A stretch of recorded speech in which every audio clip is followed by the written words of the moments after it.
Okay, the verse I was given comes from 2 Corinthians 5 verse 7. For we walk by faith, not by sight.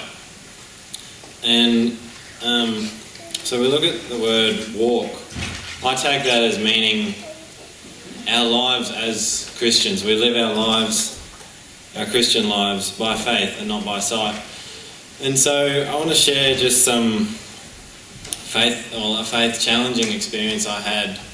As many of you know, I'm a bricklayer. I work in the construction industry, and it's not very, it's hard to be a Christian in the construction industry. It's with the radio in your ear most of the time, and it has its challenges. And one of those is with my workmates. They have asked me questions or doubted, like the topic will come up about heaven or God or something like that, and my boss would say something like, because he is a Christian, or a non-practicing Catholic, you could say, and he'd say, well, what if it's all just fake? What if it's a fairy tale?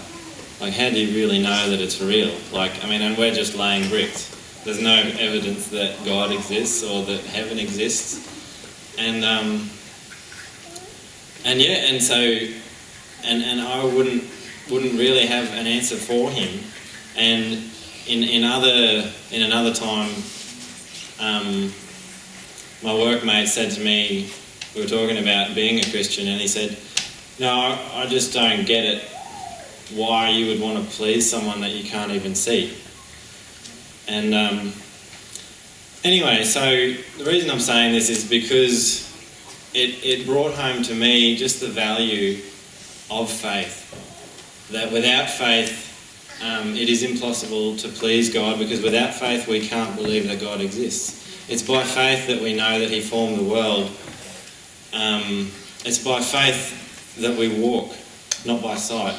Our physical sight is not used when being a Christian. Our spiritual sight, the faith that God gives us, is. And so that's one kind of way that we walk by faith from day to day, that we believe that God exists and the Spirit we know are accepted by faith. Also, there's walking by faith when you're presented with a challenge or faced with a difficulty that you don't know how you're going to get through this time or this trial or whatever. These are the times where you walk by faith also. I went to the Philippines about a month ago on a mission trip, and prior to this I'd never preached before.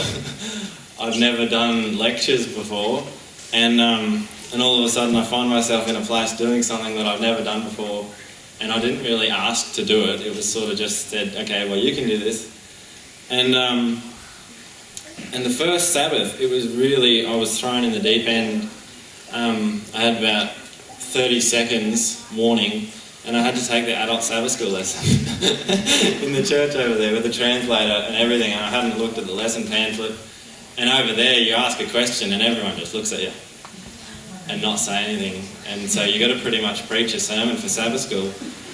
And and it was a very faith-building experience, because walking by faith, I don't know how I'm going to do this. I'm in above my head. I cannot see how this is going to work out, And that is, you just got to step in the water. And the water's part is walking by faith. And God rewards your trust, your faith in him. And I experienced that in the Philippines. Like, at the end of me being up the front speaking, it'd be like I was just as blessed, if not more, by what came out of my mouth,